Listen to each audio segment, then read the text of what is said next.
In today's video, we're going to talk about the most dangerous type of narcissist. If this is something that interests you, then please stay tuned to find out more.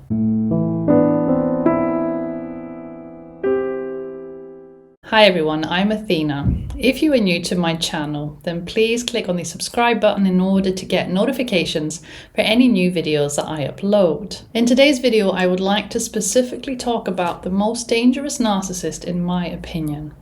And that narcissist is not the overt narcissist. That narcissist is not just the covert narcissist. It is the covert cerebral narcissist. And I will explain why I think this type of narcissist is the most dangerous. Now let's break this phrase into three parts. We have the narcissist, we have cerebral, and we have covert. A narcissist is somebody that has the traits that make them qualify for having NPD. So this is somebody who has a deep need for admiration, somebody who lacks empathy, has a fragile sense of self, and needs to feel superior. And it's also somebody who is entitled and loves manipulating others.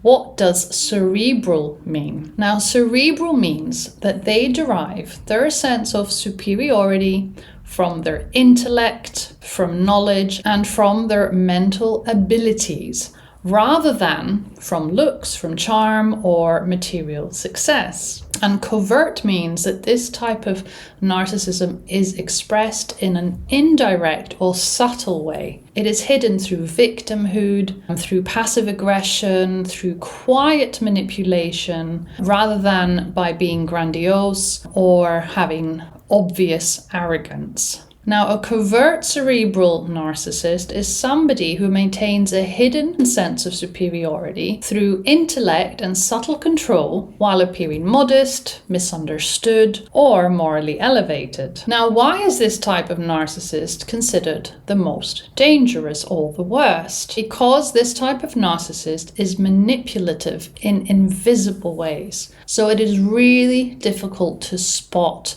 when this narcissist is being manipulative. Their abuse is psychological, slow, and very hard to prove. And the following things I'm going to mention are what make their abuse particularly toxic. The first thing they do is they weaponize intelligence. They make others feel inferior, confused, or inadequate through logic or reasoning. And this type of narcissist will nitpick your words, will criticize you constantly, or will subtly mock your thinking to assert their dominance. And all of this happens while they claim to be helpful or to be caring. They generally cloak manipulation in morality or intellect. They may seem really thoughtful, really deep, really sensitive, but they actually use that image to disarm others. Their cruelty often comes dressed as insight. So for example, they'll say, well, I'm just being honest. I thought you valued the truth, even if the truth that they have shared with you really hurts. Another thing they do is they gaslight with sophistication. Because they generally appear very calm and very rational, their victims do not realize that they are actually being gaslit. The victims essentially start doubting their own emotions and their own perceptions. And the narcissist will tell them, you're overreacting.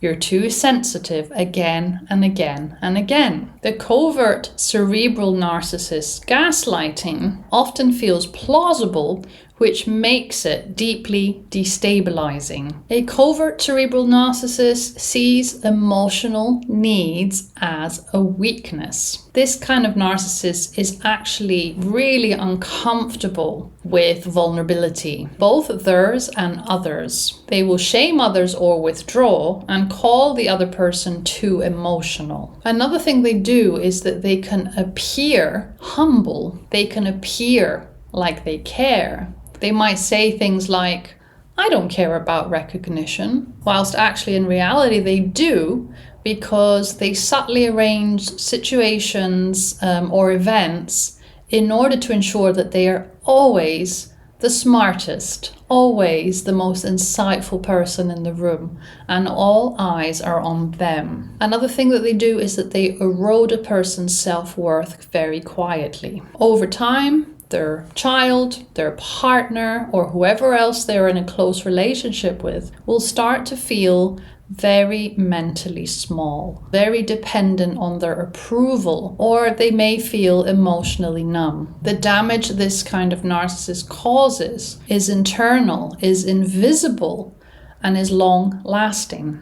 The covert cerebral narcissist hides behind intellect, the way other types of narcissists hide behind charm or status. The most disorientating and insidious thing about a covert cerebral narcissist is that they often seem at first that they are the opposite of what they truly are. So they come across as deeply attentive, as emotionally intelligent, as highly empathetic, and as genuinely caring. That is what they make the other person feel, think. And many people will say that it's impossible that this person is unkind or that this person is manipulative because they've never seen this side to them. They are very good at concealing this side of themselves. Unfortunately, underneath the facade, the emotional attunement is performative, not empathetic. It basically serves to establish control, to gain other people's trust, and to secure admiration rather than connect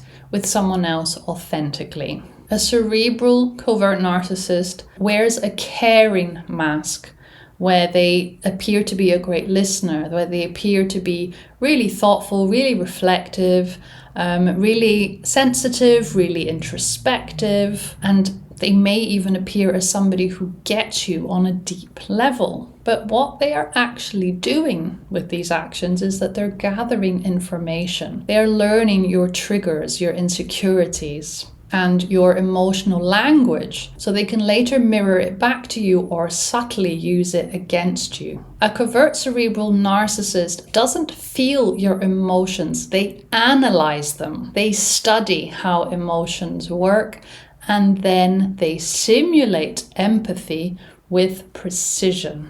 And one of the reasons that they are so convincing to others that they are good, caring, empathetic people is that they don't come across as arrogant or dismissive. They often have a very calm, grounded voice. They will say things like, "I really worry about you." They may talk about how much they've read about trauma or attachment. They have a lot of knowledge, and they will find a way of making you feel special. And of course, when you see all this, why on earth would you doubt this person? And all of this creates a trauma bond to this individual. And you don't realize until it's too late. It's important to mention that once this type of narcissist has your trust, then you will notice certain shifts happen. So they will start correcting you and say that it's for your own good. They will start withholding affection when you don't mirror their worldview. They will start analyzing your emotions rather than trying to soothe them. They will subtly make you feel like you are the one that is less rational, less aware, more emotional, but in a bad way. Their empathy becomes condescending, and it's wrapped in insight to make it feel better. Now, lastly, what is the emotional fallout for a victim who is entangled with a covert cerebral narcissist? Well, firstly, this person will suffer with chronic self-doubt from all of the gaslighting and from all of the criticizing. They will lose confidence in themselves and they won't know who they are anymore. They will lose confidence in their own intellect, in their own intuition. They will feel emotionally exhausted being around this person. They will start feeling unseen or emotionally starved because the narcissist relates through ideas but not empathy. And lastly, the victim will feel intense feelings of shame, especially because they didn't notice sooner that this person was actually toxic. Now, if you have been in a relationship with a covert cerebral narcissist, if this person was your parent, if this person was your partner, then I would really like you to leave a comment below this video and share this experience, because it may help others trying to heal from this type of relationship. If you have any questions at all, then please feel free to email me at courageisallyounneed@gmail.com. Thank you so much for listening and watching today, everyone. Take care. Bye-bye.